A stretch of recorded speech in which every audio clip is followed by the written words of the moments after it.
नमस्कार दोस्तों, मैं आज आपको इस वीडियो में जो SC/ST का सेंट्रल कास्ट सर्टिफिकेट है, उससे रिलेटेड जो आप लोगों की कुछ ज़रूरी क्वेरीज़ थी, उनके बारे में बताऊंगा। तो इसके बारे में मैं आपको एक-एक करके पॉइंट्स वाइज़ बताता चलूँगा। तो सबसे पहले नंबर पे ये आपको फॉर्म कहाँ पे मिलेगा?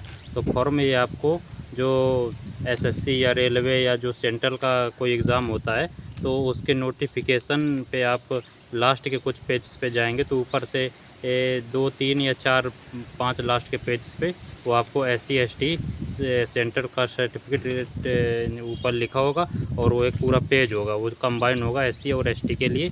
तो आप वो वाला पेज डाउनलोड करके या स्क्रीनशॉट ले करके उसे निकलवा सकते हैं और वहाँ से आप बनवा सकते हैं। और या तो फिर आप अपनी तहसील में जाइएगा, तो तहसील में जो बाहर कोई कैफ़े होगा तो वहाँ पर आपको मिल जाएगा SC/ST का, क्योंकि वो वहाँ पे बनते रहते हैं, तो वो लोग अपने पास स्टॉक में रखते हैं। तो पहला नंबर ये हो गया। इसके बाद ये ऑनलाइन बनेगा कि ऑफ़लाइन बनेगा?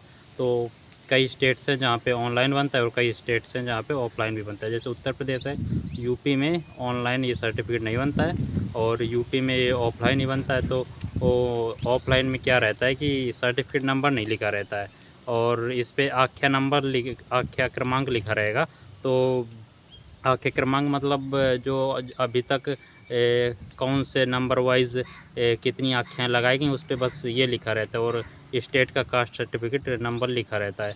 तो अगर आप फॉर्म भर रहे हों और अगर उस पे option certificate central caste certificate के लिए आ रहा हो, तो आप उस पे स्टेट का भी भर सकते हैं, अगर आपके उस पे नहीं दिया है। और अगर आप अदर स्टेट से बिलॉन्ग करते हैं, वहाँ पे ऑनलाइन बनता है, तो ऑनलाइन में सेंट्रल का कास्ट सर्टिफ़िकेट नंबर जनरेट होता है। और अगर इसे सबसे अच्छा तरीका अगर बनाने की बात की जाए, तो वैसे मैं यूपी से बिलॉन्ग करता हूँ, तो अगर ऑफ़लाइन की बात की जाए, तो ऑफ़लाइन में आपको सबसे आसान तरीका तो यही है कि आप तहसील जाइएगा, तहसील में एक अपना आधार कार्ड ले जाइएगा और स्टेट का कास्ट सर्टिफ़िकेट ले जाइएगा, उसके साथ एक एप्लीकेशन ले जाइए। एप्लीकेशन तहसीलदार महोदय के लिए लिखिएगा, उस पे वही विषय रहेगा कि सेंट्रल कास्ट सर्टिफिकेट से रिलेटेड एक प्रार्थना पत्र और वही 1-2 लाइन लिख करके और वो एप्लीकेशन के साथ तीनों डॉक्यूमेंट जा कर के सबमिट करेंगे, तो वो वहीं से आपका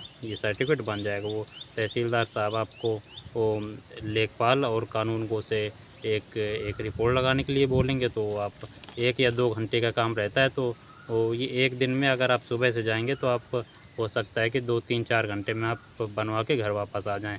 तो ये हो गया। और जिनका ऑनलाइन बनता है, तो ऑनलाइन के लिए तो कोई टेंशन ही नहीं है। ऑनलाइन के लिए तो आप अप्लाई करिएगा और आपका बन के आ जाएगा, जो उसकी फ़ीस होगी तो वो आपकी लग जाएगी। और कई लोग पूछ रहे थे कि मतलब किस-किस से साइन करवा सकते हैं? तो इसके लिए जो तहसीलदार है, तहसीलदार से जो कम रैंक का अगर कोई ऑफ़िसर है, तो उसका उसका सर्टिफ़िकेट वैलिड नहीं होगा। तहसीलदार से ऊपर जैसे एसडीएम हो गया, डीएम हो गया, एसडीओ हो गया। एसडीओ में आप उससे करवा सकते हैं जिस डिवीज़न का आपका एसडीओ लगता हो, आप मतलब जिस ब्लॉक के होंगे, तो उस ब्लॉक के किसी ऑफ़िसर से करवा सकते हो। मजिस्ट्रेट हो गया या एडीएम हो गया, इन लोगों से आप करवा सकते हैं साइन। और एसडीओ का बहुत लोग पूछते हैं, तो एसडीओ से भी करवा सकते हैं, कोई समस्या नहीं है। और इसकी वैलिडिटी का बहुत लोग पूछते हैं, तो वैलिडिटी का सबसे ज़रूरी ये है कि अगर अगर एससी के रिज़र्वेशन में कोई बड़ा अमेंडमेंट, कोई बड़ा बदलाव नहीं हुआ है, तो तब तक के लिए आपका ये वैलिड है।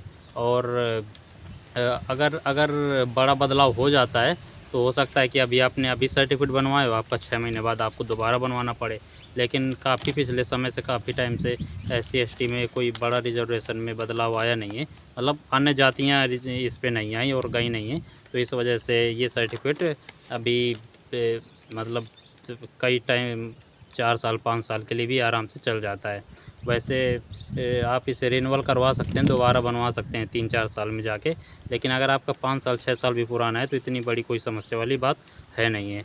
और पेजेस की बात हो रही थी कि ये 2 पेज में बनता है, तो ये जो बाद वाला पेज रहता है, वो माइग्रेटेड के लिए रहता है। तो कई जगह क्या रहता है कि ऑफिसर से बोल देते हैं कि नहीं ये वाला भी हमें पेज भर के दो, मतलब जो 2 पेज में निकला है तो हम आप दोनों पेज भर के लाइए। तो अगर अगर वो बोल रहे हैं तो आप दोनों पेज भर के दे दीजिएगा, क्योंकि अगर अगर माइग्रेटेड में आप दिखा भी रहे हैं तो आप, और अगर आपका रियल में माइग्रेशन नहीं हुआ है, आप वहीं पे परमानेंट एड्रेस आपका वही है, तो वो आपको दोबारा वो डालने में भी कोई समस्या नहीं आएगी, क्योंकि आप जो माइग्रेशन के बाद जो चेंज एड्रेस भी दिखा रहे हैं तो वो भी आप अपना पुराना वाला एड्रेस ही दिखा रहे हैं। तो उस पर भी अगर वो बोलें कि ये वाला पेज भी भर के दीजिए तो वो भी आप भर के दे दीजिएगा, तो उस पर भी कोई समस्या नहीं होगी। और ये बस यही कुछ मुझे मतलब ज़रूरी जो ज़्यादातर लोग बार-बार कमेंट करके पूछ रहे थे, यही कुछ पॉइंट्स लगे थे। और अगर आपको कुछ पूछना हो तो आप कमेंट सेक्शन में बताइएगा, उसका जवाब दूँगा। धन्यवाद।